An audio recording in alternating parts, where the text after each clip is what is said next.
evaluating young NBA players can be incredibly difficult. They're all still developing their skill sets, their NBA sample size is so small statistically, and a lot of their situations are wildly different. But one of the more fun ways you can try and evaluate them is by comparing their play style to guys that came before them, which is exactly what I'll be doing for the top players from the 2020 NBA draft. Thanks for clicking on the video, by the way. I promise I won't waste your time. If you enjoy the content, you can subscribe for more of it every single day and leave a like rating on it as well so more people can see it. First up, I want to talk about a player that, I'll be honest, at the time of the draft, I was not a huge fan of, and that's Anthony Edwards. At the time of the 2020 draft, I had really come around on this idea of LaMelo Ball as the only generationally skilled player in that draft class. I felt like when you had a class like that where it was a little bit murky, who should be the first pick in the draft, you should go with the player that has the highest ceiling, the guy that could become the best player at their respective position, that has that one skill that stands out above everything else. And I felt like LaMelo Ball was that player in terms of his vision and his passing ability. And we're going to get to LaMelo later. But Edwards was not a player that I felt like should have been selected first overall. I saw the gifts athletically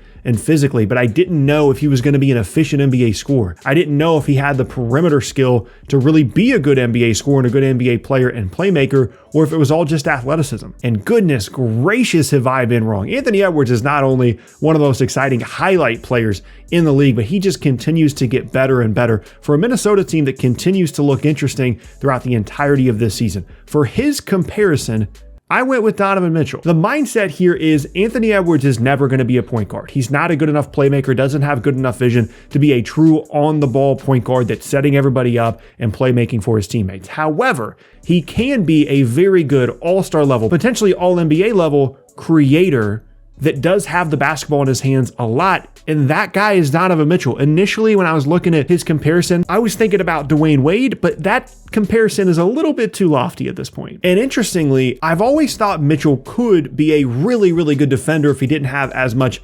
offensive burden, and if he never became the offensive player that he has become, maybe he would have fulfilled that role. And I feel really similarly about Edwards. They both have moments where they compete, but they're both way more focused on scoring. But the defensive upside, especially for Edwards moving forward, I feel like could be there if he didn't have to do so much offensively. But moving forward, if Edwards really does fill out the potential that's in front of him, he's a multiple-time All-Star, potentially All-NBA level guy that's absolutely turned out to be worthy of the first overall pick in 2020. Next up, and I didn't want to wait too long to get to this one, it's LaMelo Ball. And interestingly, his player comparison is Jason Kidd. And the reason that's interesting is because when his brother Lonzo came out of the draft, a lot of people made that comparison for Lonzo as well.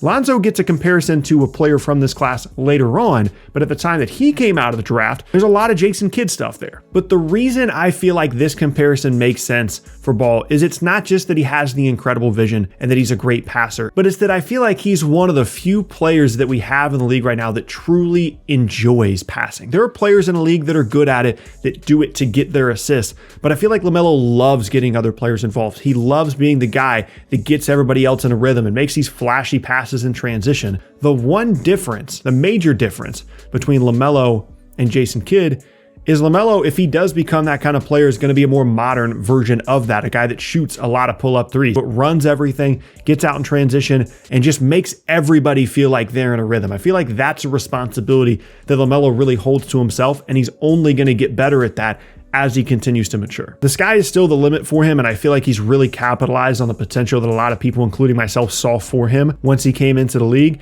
And as long as he continues to get more efficient as a shot maker, as a playmaker, not turn the ball over so much, maybe even continue to improve defensively, has the opportunity for a lot of triple doubles moving forward if that's something you're interested in. There's a lot of Jason Kidd here for me for LaMelo. Next up is one of the bigger surprises from that 2020 draft class, but certainly a very enjoyable player right now, and it's Desmond Bane of the Memphis Grizzlies.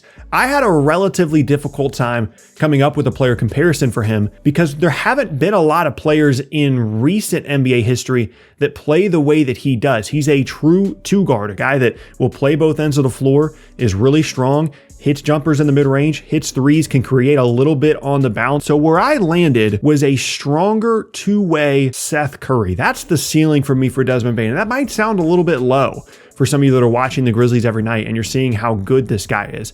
But that's a really good player. Seth Curry is one of the most lethal shooters on the floor in the league, no matter where he is on the floor. Mid-range threes doesn't matter. He is automatic from a lot of these spots on the floor. Bane has a little bit more athleticism and an ability to get to the rim at times. He's certainly stronger, and I think he can play better defensively as well. Certainly no disrespect to Seth, but that is such a fun player to have. Maybe you're thinking that his ceiling is higher than that. Maybe you think that he's the next Klay Thompson or something. I don't see that for him, but if he fulfills that role, that is an incredibly valuable player and something that I don't think can be understated how awesome that would be for Memphis moving forward. That combination between him and Ja, where he can do some stuff on the ball, but really can just be, as I said, that traditional two guard. That's a super, super cool role in a comparison for Desmond Bane. Next up is a guy that I'm surprised I was so excited to put in the video, and it's Onyeka Okongwu of the Atlanta Hawks. He's always been a little bit of a luxury for this team.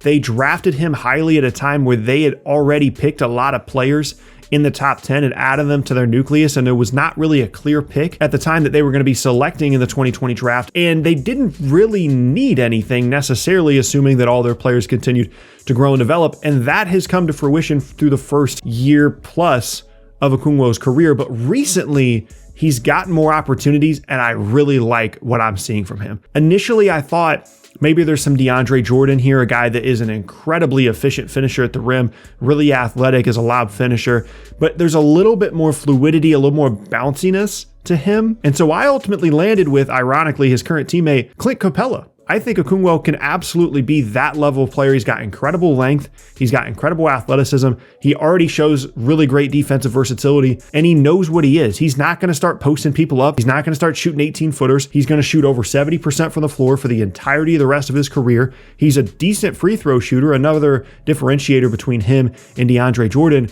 And I think he's going to be a really, really valuable player, whether it be for Atlanta or elsewhere. And we're really only starting to scratch the surface of the kind of potential that Okongwu could be bringing to the table moving forward. Second to last now, another big man. I'm not going to go the whole video and not talk about the second pick in the draft in James Wiseman. I don't want to overlook this guy. If everybody else does, that's fine. But I think there is an incredible amount of skill here potentially for Wiseman if he can come back healthy and develop in that Golden State system. It was a really difficult situation for him as a rookie where he was expected to become a winning player after not playing at all in college. There were more expectations on him in terms of doing the correct basketball things as a rookie in the NBA than any other player in this draft class, and it was really difficult for him. If he comes back and is healthy, I'm picturing a similar player to what we're seeing DeAndre Ayton become right now. And I know that's a lofty comparison for a guy that's done quite literally nothing to begin his career, but Ayton wasn't really off to a fantastic start either. Statistically, it was better than Wiseman, but there were some question marks. He was missing games due to being suspended,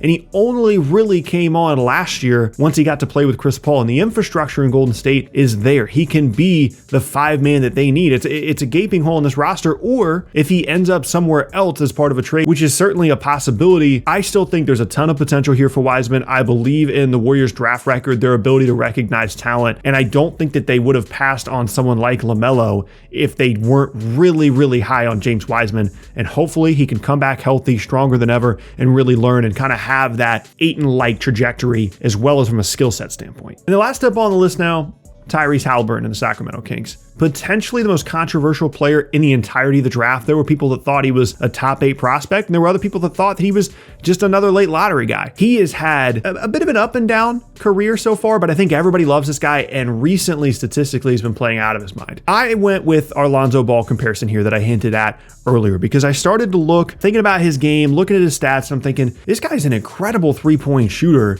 He's not a true one, but he can run the offense a lot. He can be a really good assist guy. He's not necessarily a 20, 25 point per game scorer in the long term, but he's really good defensively. He's always in the right spots. He's a fantastic glue guy and a connector. And I was like, wait a minute, we know exactly who this is. It's Lonzo Ball. He's one of the best 3-point percentage shooters in the league. He can play on or off the ball. He can be a really good defender. He's a great connector. We've seen it with Chicago. That's exactly who Tyrese Halliburton is. And it just clicked with me that that is the guy we should be comparing him to. And maybe for some people, that's a little bit low. Maybe they think Tyrese Halliburton has way better upside than that. But again, similar to the Desmond Bane comparison, that is a fantastic player to have, just like all these comparisons. Lonzo Ball is a very, very good player. Maybe he'll never be an all-star. It's certainly never be an all-NBA caliber player, I don't think. But as a playmaker, as a connective player, as a great shooter and a defender, Tyrese Haliburton fills a lot of roles on your basketball team, and he's one of my favorite players out of this class for sure. I'm including an outro here because this guy said it was weird that the last one didn't have one. Just so you know, the video's about to end. Peace.